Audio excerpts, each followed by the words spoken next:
Magandang buhay! Halina't matuto kasama si Teacher Aika, your online teacher. Simulan na natin! Filipino, Grade 2, Term 1, Lesson 1, Day 2. Mga tunog ng alpabetong Filipino, B, E, U, T, at K. Mga layunin. 1. Natutukoy ang tunog ng alpabetong Filipino. B, E, U, T, at K. Pangalawa, nabibigkas ang mga tunog ng patinig at katinig. B, E, U, T, at K.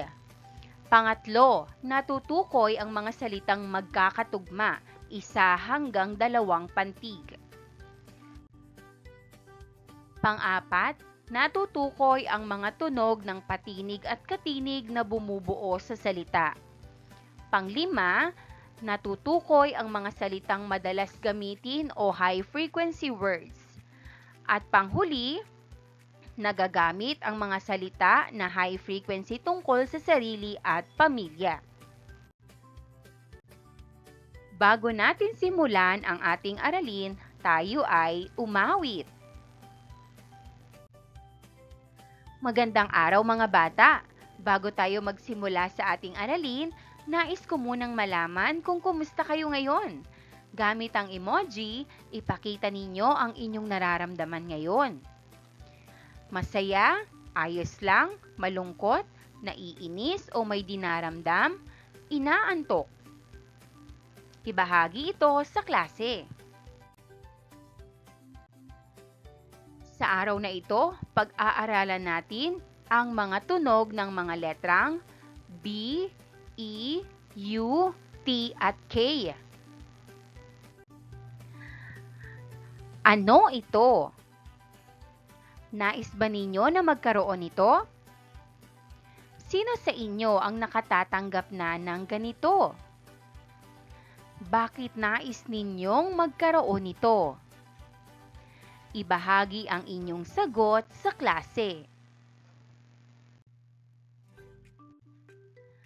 Ano-ano ang mga katangian ni Sinta? May ganoon ka rin bang katangian? Balikan natin ang tulang Sinta. Basahin natin itong muli. Pagbasa ng tula. Pakinggang mabuti ang tula. Ito ay may pamagat na Sinta ni M.A. Antonio.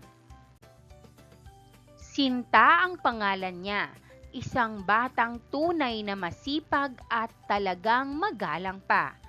Ang kanila'y kilalang-kilala sa oras ng pangangailangan na lalapitan sila. Talagang siya'y batang masipag at talino'y taglay at kilalang magalang. Ang kanilang angkan ay hinahanga ang tunay. Isang pagkilala ang sa kanila'y ibinigay, na magalang na iginawad ng kanilang barangay. Mahusay rin siyang magpinta. Sa pagiging mahusay na iyon, siya'y kilalang kilala. Espesyal na mga bulaklak sa hardin ang madalas niyang iginuguhit. Maligayang espesyal na bulaklak ang pangalang ibinigay niya sa obra. Ano-ano ang salitang ginamit sa tula na nagsisimula sa letrang B, E, U, T, at K? Isa-isahin ang mga salitang taglay ng mga nasabing letra. Bulaklak, bulaklak. Batang, batang. Espesyal, espesyal. Ubod, ubod. Talagang, talagang. Kilala, kilala. Sa anong letra nagsisimula ang salitang bulaklak, batang, espesyal, ubod, talagang, kilala?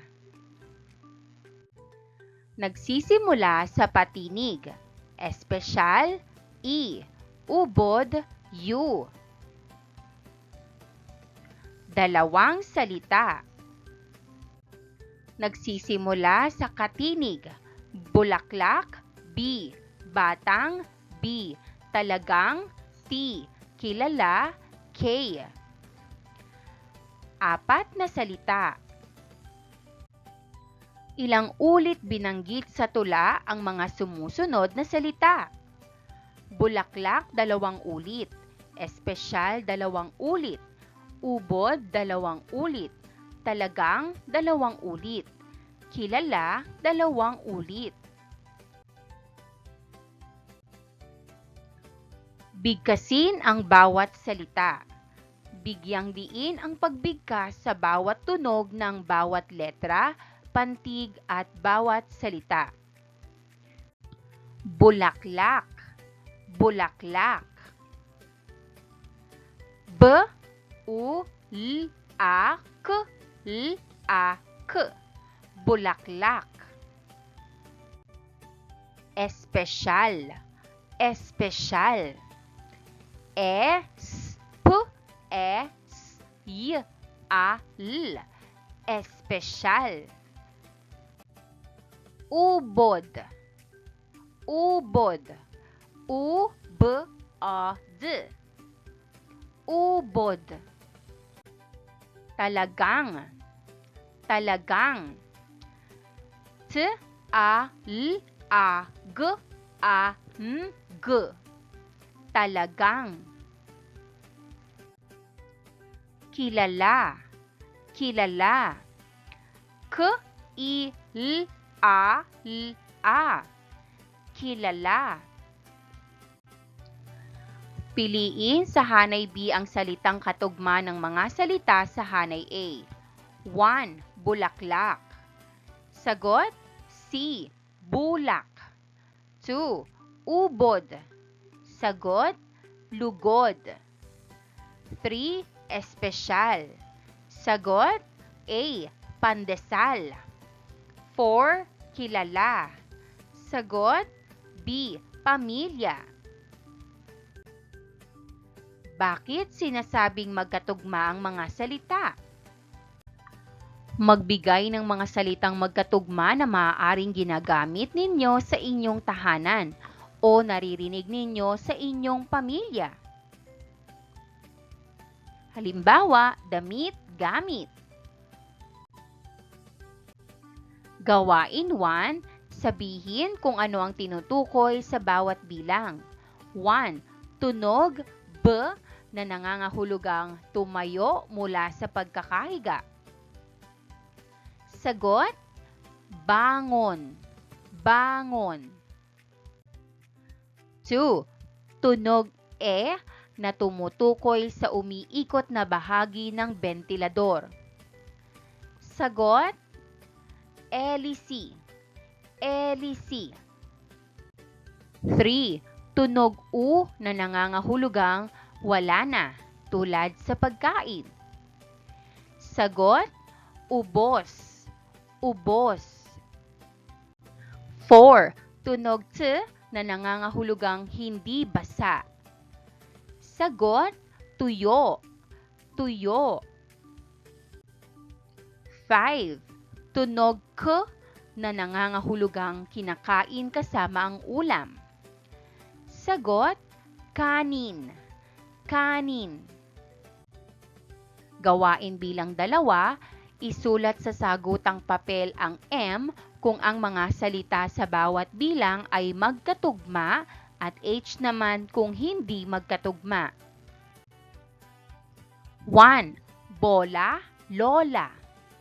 M. 2. Espada, ensalada. Sagot, M. 3. Upuan, usapan. Sagot, M. 4. Tatlo, ubos. Sagot, H. 5. Kambing, baging. Sagot, H. Humanap ng kapareha, maaaring katabi sa upuan. Magharapan, maglista ng 5 salitang nagsisimula alinmang sa mga letrang B, E, U, T at K na hindi pa nababanggit sa talakayan. Maglaan ng sapat na oras sa pagpapagawa nito. Tumawag ng magbabahagi sa klase ng kanilang isinulat. Pumili ng isa sa mga salitang nagsisimula sa letrang B, E, U, T at K na 2 ulit binanggit sa tula upang magpahayag tungkol sa inyong sarili o ang iyong pamilya. Ipahayag o sabihin ito sa klase. Halimbawa, bulaklak ang madalas iregalo ni tatay kay nanay. Panuto, maglista ng pangalan ng bagay na madalas ninyong gamitin sa inyong tahanan batay sa letrang hinihingi sa bawat bilang. Bigyan ito ng katugmang salita. 1. B, 2. E, 3. U, 4. T, 5. K. Maaring sagot. 1. B, baso. 2. E, electric fan. 3. U, upuan. 4. T, telebisyon. 5. K, kutsara. Kasama ang mga magulang o guardian, maglista sa inyong kwaderno ng paboritong gawing magkakasama ng inyong pamilya na nagsisimula sa mga letrang B, E, U, K at T. Maaaring lagyan ng drawing o larawan ang mga ito.